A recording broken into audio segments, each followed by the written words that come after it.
It's almost 2 in the morning and you've reached for your phone to share a small detail about your day, stopping abruptly when you remember there is no more both to share it with. You remember the friction and the silence and the reasons it failed.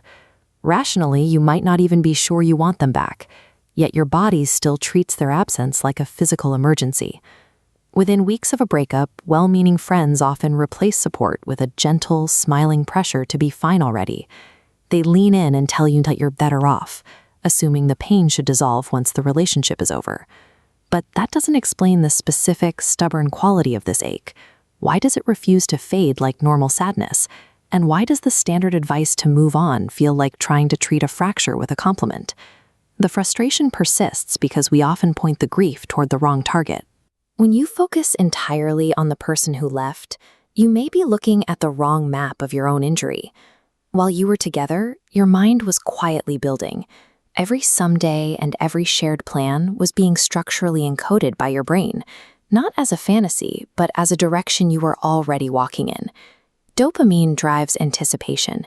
It is the neurology of next, signaling you to reach toward a shared tomorrow. When that future vanishes, the wiring doesn't shut off overnight. The prediction machinery keeps firing, endlessly reaching for a tomorrow that has been bricked over. Researcher Pauline Boss calls this ambiguous loss. Unlike a death, which has a body, a date, and a funeral, a breakup leaves the door closed but the window open. There is no clear ending to help the mind file the experience away. Modern technology keeps this wound propped open. A single scroll can show the person you are mourning living that unlived future in real time, preventing the loss from ever scarring over.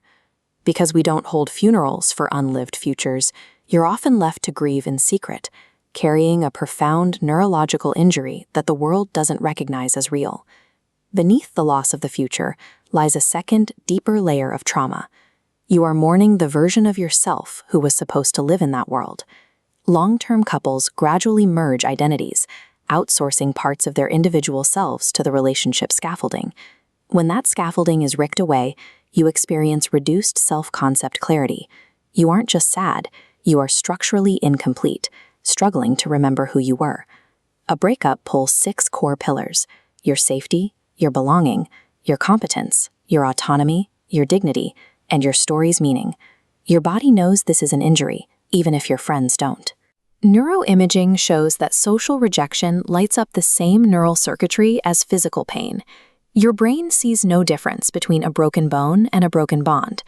The grief feels bottomless. You reached for a life and found the floor missing, then reached for yourself and found part of that missing too. Many spend months waiting for a text, an apology, or a final conversation to provide a sense of closure. But waiting for an ex to provide the ending makes your healing a hostage. Since your mind built that future, the closure you're seeking is a door only your own hand can reach. Healing starts by naming the specific losses. You aren't just missing a person. You're mourning the trip to Portugal, the quiet Sunday routines, and the parent you were becoming. The relationship was the vehicle for those dreams, but the destination, the desire for a home, travel, or family, lives within your own internal compass. Those dreams can be reconnected to your own center. Reclaiming yourself happens through small, solitary choices. You rebuild your identity by reconnecting with the music, the friends, and the habits that existed before the relationship took over. This profound sense of loss is a natural tax on a heart imagining in full color. Building a future with someone is a massive psychological investment, and its collapse requires a recovery of the same scale. The shared plan didn't survive, but the self who imagined it is intact. You gave your imagination to a life that mattered, and that same imagination is now yours to spend as you build a new one.